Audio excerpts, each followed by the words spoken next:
ભાવનગર શહેરના લીલા સર્કલ નજીક આવેલ સદવિચાર હોસ્પિટલમાં સાંજના સમયે બેઝમેન્ટના પાર્કિંગમાં અચાનક આગ ભભૂકી ઉઠી હતી। આગ લાગતા ફાયર બ્રિગેડને તાત્કાલિક બોલાવતા ફાયર બ્રિગેડ ઘટના સ્થળે પહોંચીને આગ પર કાબુ મેળવ્યો હતો। જ્યારે આગ લાગતા અનેક ગાડીઓ બળીને ખાખ થઈ જવા પામી હતી। જ્યારે હોસ્પિટલ ઉપર હોવા છતાં તમામ દર્દીને રેસ્ક્યુ કરવામાં આવ્યો હતો। જ્યારે ડીવાયએસપી 108 પોલીસ ફાયર બ્રિગેડ તમામ ઘટના સ્થળે પહોંચીને તમામ દર્દીઓને હેમખેમ બહાર કાઢી બીજે શિફ્ટ કરવામાં આવ્યા હતા। ભાવનગર શહેરના લીલા સર્કલ નજીક બની આગની ઘટના। સિત્સર રોડ પર લીલા સર્કલ નજીક ખાનગી હોસ્પિટલમાં અચાનક આગ ભભૂકી હોસ્પિટલના બેઝમેન્ટમાં પાર્કિંગમાં આગ લાગતા ધુમાડાના ગોટે ગોટા જોવા મળ્યા હતા। હોસ્પિટલમાંથી તાત્કાલિક દર્દીઓને બહાર કાઢવાની કામગીરી હાથ ધરવામાં આવી હતી। બનાવ અંગે ફાયર બ્રિગેડને જાણ કરવામાં આવતા ફાયર પોલીસ, પીજીવીસીએલ અને 108 સહિત અનેક એમ્બ્યુલન્સની ટીમ ઘટના સ્થળે પહોંચી હતી। યુદ્ધના ધોરણે હોસ્પિટલમાંથી રાહતની કામગીરી હાથ ધરવામાં આવી હતી। બનાવ બનતા લોકોના ટોળે ટોળા ઉમટી પડ્યા હતા।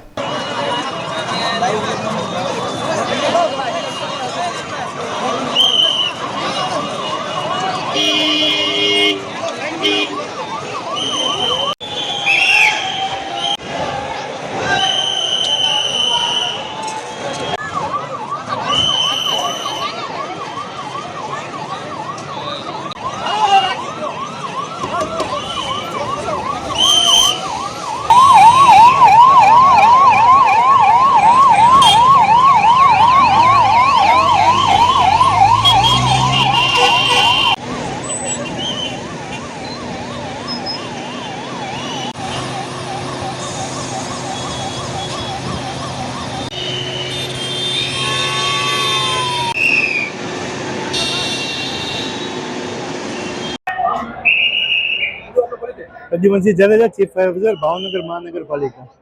આજ રોજ બપોરના 4:18 કલાકે ફાયર બ્રિગેડ પર ફોન દ્વારા વર્દી આવેલ કે સિત્સર રોડે આવેલ કોમર્શિયલ બિલ્ડિંગમાં આગ લાગેલ છે।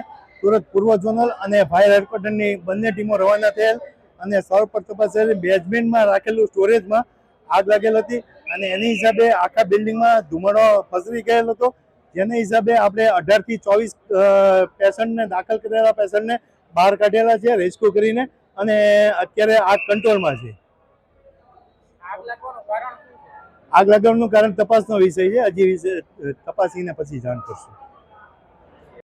ખાસ કરીને ભાવનગરના કાળિયાબીડ વિસ્તારની અંદર આવેલ લીલા સર્કલની બાજુમાં જ આલેખ કોમ્પ્લેક્સ જે સદવિચાર હોસ્પિટલ ત્યાં ચાલે છે, ત્યાં પાર્કિંગની અંદર શોર્ટ સર્કિટના કારણે આગ લાગવાનો જે ખ્યાલ ઉપર આવ્યું છે, એટલે તાત્કાલિક અમારા અહીંના પૂર્વ કોર્પોરેટરશ્રીઓ, ચાલુ કાર્યકર્તાઓશ્રીઓએ કોર્પોરેટ ભાવનગર મહાનગર સંચાલિત ફાયર બ્રિગેડને જાણ કરતા ખૂબ જ ઝડપી તાત્કાલિક એ લોકોની ટીમ આવી ગઈ છે અને પોલીસ તંત્રનો પણ ખૂબ ચુસ્ત બંદોબસ્ત વચ્ચે કોઈ પણ જાનહાનિ થાય એ પહેલા આ આગને કંટ્રોલ કરી લેવામાં આવી છે। એટલે આપના માધ્યમથી પણ હું ફાયર બ્રિગેડના ટોટલ સ્ટાફને અને પોલીસ જવાનોને ખૂબ ખૂબ અભિનંદન આપું છું કે આ ખૂબ મોટી દુર્ઘટના સર્જાય એ પહેલા આ આગને કાબૂમાં રાખી છે અને અમારા કાર્યકર્તાઓ પણ જે ખડે પગાએ ઉભા રહ્યા છે એમને પણ આ તકે અભિનંદન આપું છું કે આ ઘટનાને કોઈ મોટું રૂપ મળે એ પહેલા કંટ્રોલમાં લઈ અને કાબૂમાં લઈ લીધું છે। મેં આવી પહેલા એ જોયું છે કે આ કોમ્પ્લેક્સની અંદર પણ જે ફાયર સેફ્ટીની જરૂરિયાત હોય એ બધી જ કમ્પ્લીટ છે। ક્યાંક ને ક્યાંક શોર્ટ સર્કિટને કારણે આવું થતું હોય છે, એટલે હું એવું નથી ઈચ્છતો કે આમાં ક્યાંય બેદરકારી હોય એવું કે તંત્ર યોગ્ય એમનો રિપોર્ટ પણ કરશે, જે તે ખામીઓ કે જરૂરિયાત હશે એ ધ્યાન ઉપર મૂકશે, તેની પર ચોક્કસ પગલાં લેવામાં આવશે। અત્યારે હાલ તાત્કાલિક જે ટ્રીટમેન્ટ મળી છે, તાત્કાલિક ફાયર બ્રિગેડની ટીમે જે પોતાના જીવના જોખમે પણ આ આગને કાબૂમાં લીધી છે, એટલે 100% જે કાંઈ ઘટના બનવા જઈતી હતી એ નથી બની અને ભવિષ્યની અંદર પણ આવી ઘટનાઓ ન બને એની માટે તકેદારી રાખે એવી સૂચના આપવામાં આવશે। નીલમબાગ પોલીસ સ્ટેશનના જે લીલા સર્કલ છે ત્યાં આવેલ સદવિચાર હોસ્પિટલ જે છે તેના બેઝમેન્ટમાં કોઈ બી કારણસર આગ લાગેલી અને આ આગ લાગતા અને કોર્પોરેશનને સ્ટાફને જાણ કરતા તમામ અધિકારીશ્રીઓ, બીજા બી જે કાર્યકરો તથા મેડિકલ સ્ટાફ, પોલીસ સ્ટાફ અત્રે જે છે આવી ગયેલા છે અને આગને કાબૂમાં લઈ લીધી છે અને આ આગમાં કોઈ જાનહાનિ નથી। હા, જે ફર્સ્ટ હોસ્પિટલનો જે ઉપરનો માળ છે તેમાં આવેલ જે તમામ જે દર્દીઓ હતા તેને રેસ્ક્યુ કરવામાં આવેલા છે અને હાલમાં કોઈ કેઝ્યુલિટી છે નહીં। Thank you. સદવિચાર હોસ્પિટલ ખાતે જે લીલા સર્કલ ખાતે આવેલું છે સદવિચાર બિલ્ડિંગ ત્યાં આગ લાગવાનો બનાવના સમાચાર મળતા હું અહીંયા પહોંચ્યો હતો. બેઝમેન્ટમાં આગ લાગી છે. બેઝમેન્ટમાં કોઈ પુસ્તકો છે ટ્યુશન ક્લાસીસના અને કોઈ હોસ્પિટલના કોઈ કપડાઓ છે એવા સમાચાર મળતા એના હિસાબે આગ લાગી છે. એટલે પહેલા તો હું સૌપ્રથમ ભાવનગરની ફાયર ટીમને અભિનંદન આપીશ. એમના ભાઈ અધિકારી શ્રી છે પદુભાઈ અને એમની સમગ્ર ટીમને હું ખૂબ ખૂબ શુભેચ્છા પાઠવીશ કે એમને કોઈ જાનહાનિ કે એવો બનાવ ન બને એના માટે સત્વરે પ્લાનિંગ કરી અને સત્વરે આગ બુઝાવી દીધી.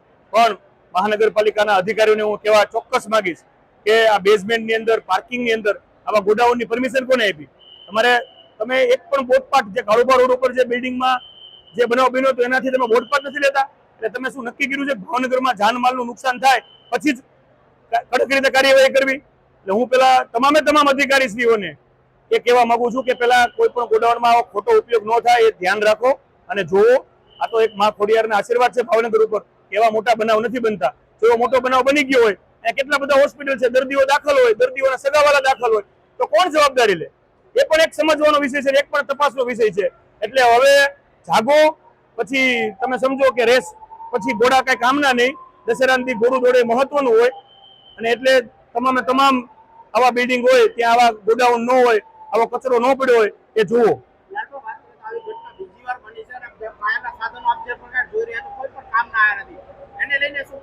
આ તમે જોવો અત્યાર સુધીનું જે 30 વર્ષનું શાસન છે એ માત્ર વાતો કરનારું શાસન છે. માત્ર તમે સમજો ભાવનગરમાં 6 માળ ઉપર તો લિફ્ટ પણ નથી કે ફાયરની ટીમ ત્યાં પહોંચી શકે. એટલે ફાયરની ટીમ એમની આ મજબૂત છે પણ સાધનો તેમની પાસે હોવા જોઈએ ને. એટલે સાધનો આપી શક્યા નથી. આગામી દિવસોમાં એ બધી વ્યવસ્થા પણ પૂરી કરશું. એ અમારા માધ્યમથી થાય, અમારા માધ્યમથી અમે પૂર્ણ કરશું. અને બીજું, આ બીજી વાર બનાવ બન્યો છે આવી રીતે બેઝમેન્ટમાં. એટલે હું તાત્કાલિક ધોરણે કમિશનર શ્રી અને તમામને કહું છું કે તમામ બેઝમેન્ટ તપાસ કરો કે આવા કચરો કે જેનાથી અગ્નિ આગ લાગે એવો બનાવ ન બને એ તાત્કાલિક ધોરણે તપાસ કરે એ મારી એક વિનંતી છે.